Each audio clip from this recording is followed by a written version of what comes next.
Dans les studios de Gracieuses Paroles, nous recevons Christina Sainté pour une discussion. Bonsoir Christina. Bonsoir Sophia. Comment vas-tu? Je vais bien, merci. De nos jours, il y a cette phrase courante qu'on entend, si tu veux, tu peux. Qu'est-ce que tu penses de ça? Est-ce que tu penses qu'en tant que jeune, on peut se permettre de tout vouloir? Qu'est-ce que tu vois par rapport à ça? Personnellement, je crois qu'en tant que jeune, on a le droit de vouloir certaines choses, mais ce n'est pas nécessairement des choses que l'on peut faire. Donc, qu'est-ce que tu veux dire? Je comprends pas. Parce que moi, je pense que si tu veux accomplir quelque chose et que tu as un objectif, pourquoi pas?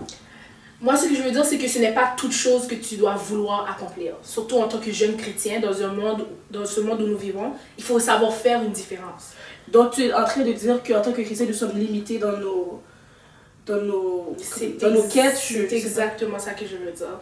Parce qu'en tant que chrétien, je veux dire, tu ne peux pas vouloir tout ce que les autres veulent. Sinon, qu'est-ce qui te démarque des autres? Moi, c'est ça ma perception des choses. Mais là, c'est que certains jeunes vont te dire que c'est comme si on dirait que les jeunes chrétiens sont limités dans leur succès. C'est qu'on peut pas, puisqu'on est limité dans notre manière de penser, dans notre manière de viser, que notre succès aussi...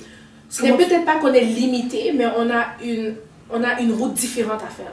Okay. On a une route différente qu'on doit prendre de ce que le monde a à offrir. C'est ça.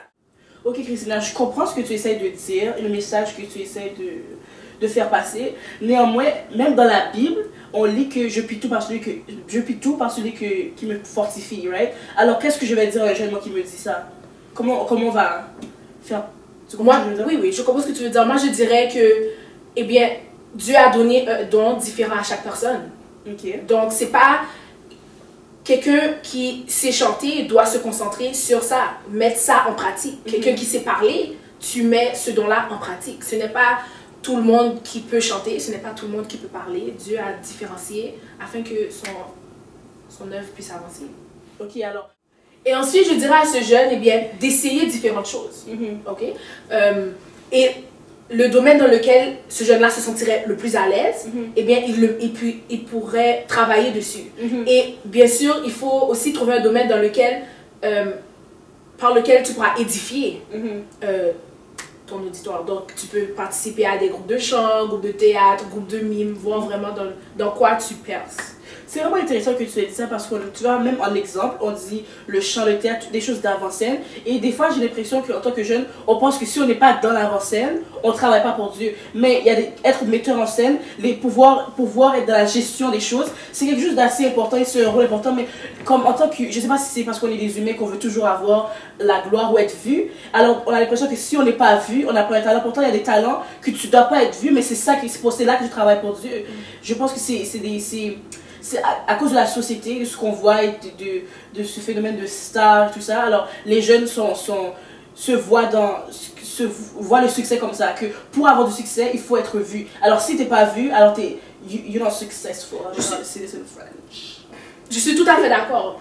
Mais même moi, en tant que jeune, je te dirais que des fois, je trouve que les travaux d'arrière-scène sont encore plus édifiants que quand tu es sur la scène. Je suis sans te couper. Et aussi, je pense peut-être que c'est parce que les travaux d'arrière-scène, comme tu dis, c'est les plus difficiles. Oui, c'est les plus difficiles. Tu mets tes talents vraiment là en évidence. Okay? Et en plus, tu distribues ce talent-là avec les autres et tu permets aux autres de vraiment voir ce qu'ils peuvent apporter à une communauté. Et moi, je trouve ça vraiment plus édifiant que si tu fais juste réciter ou bien chanter devant la scène. Moi, je sais que le don que tu as donné, c'est le chant. C'est ton ministère. Est-ce que tu as déjà été tentée par l'extérieur? Personnellement, oui. J'ai eu... ça fait 5 ans à peu près que je prends des cours de chant privé. Okay? Et on fait des spectacles, des mini-spectacles à la fin de chaque année du cours privé. Et je suis la seule noire.